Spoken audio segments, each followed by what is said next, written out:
Good morning students.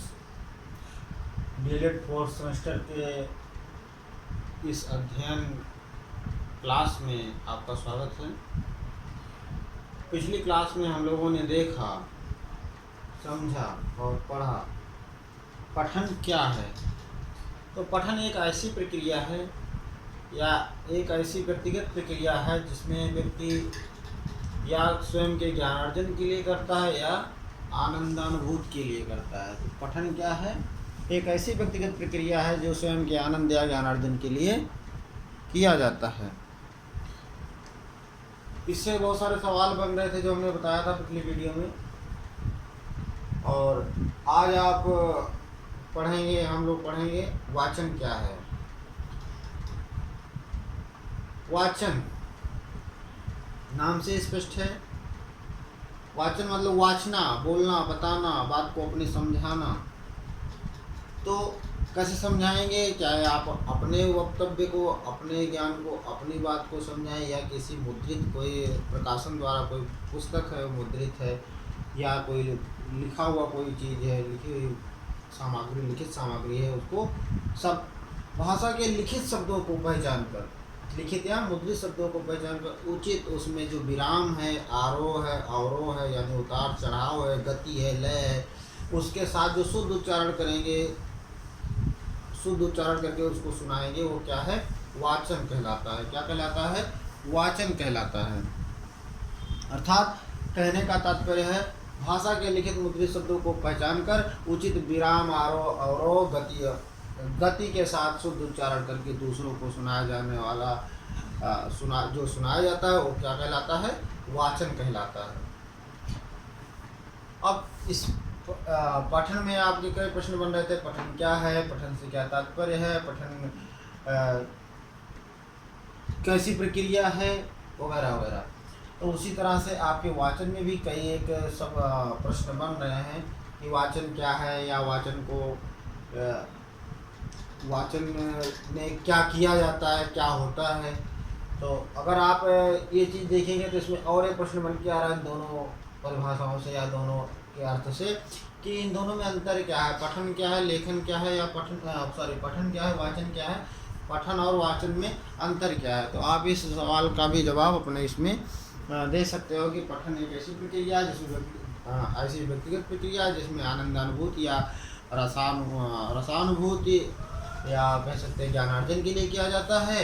इसमें अर्थ को ग्रहण करना था, उसका आशय समझा जाता है।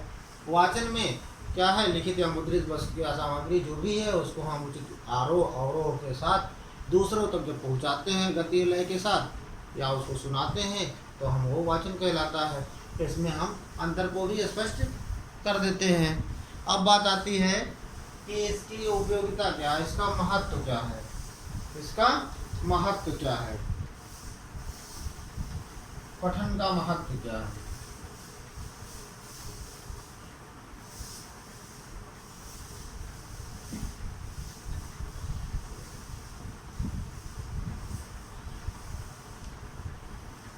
तो जैसा कि आप लोग जानते हैं, यदि पढ़ोगे आप लोग की क्या होगा, किसी चीज़ को पढ़ रहे हैं या सुन रहे हैं उससे क्या होगा? एक तो में ज्ञानार्जन होगा यानी कि ज्ञान की प्राप्ति होगी।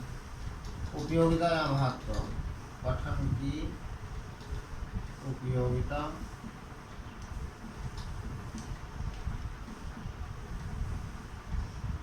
अथवा महत्व, इसका क्या महत्व है? पठन का इसकी क्या उपयोगिता है या क्या महत्व है? तो पहला तो हो जाएगा कि ज्ञानार्जन होता है, ज्ञान में वृद्धि होती है।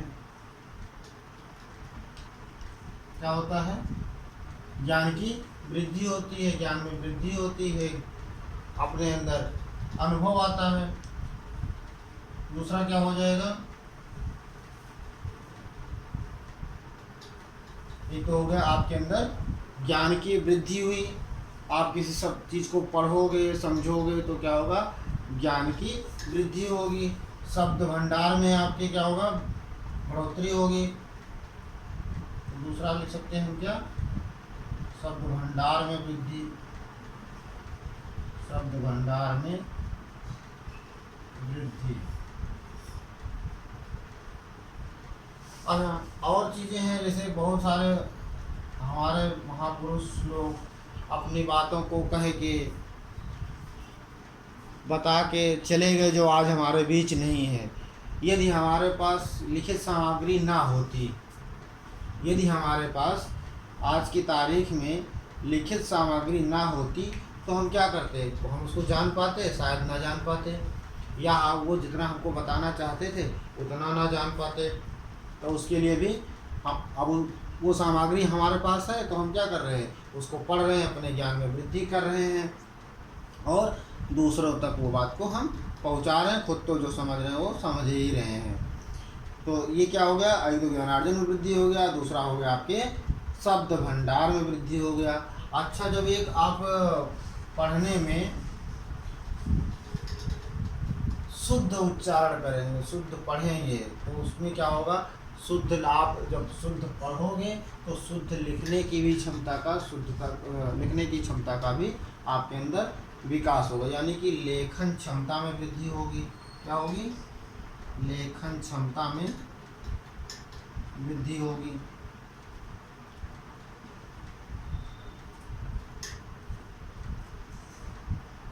लेखन क्षमता में वृद्धि होगी।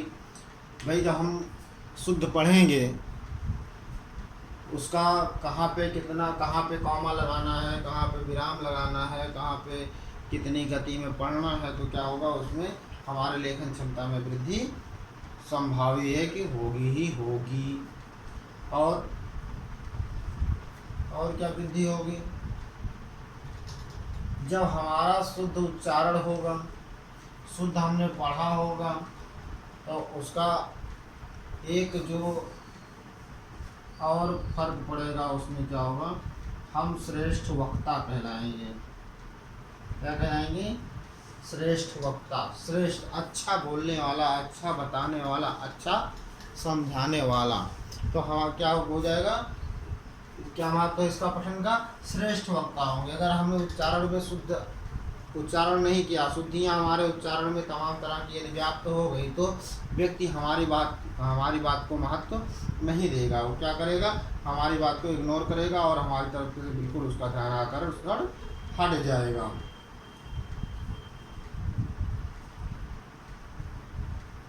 तो ये 4 पॉइंट ये हो गए आपके। ज्ञानार्जन हो गया, शब्द भंडार में वृद्धि हो गई, लेखन क्षमता में वृद्धि हो गई। और यदि हम अपनी बात को अच्छे से समझा पा रहे हैं, बता पा रहे हैं, कह पा रहे हैं, तो क्या होगा? उससे दूसरों को क्या मिलेगी? सीख मिलेगी, और वो लोग भी शुद्ध कहना, पढ़ना, बोलना या बताना अच्छा समझेंगे। दूसरे के अनुभवों को सुनकर दूसरे के लोगों से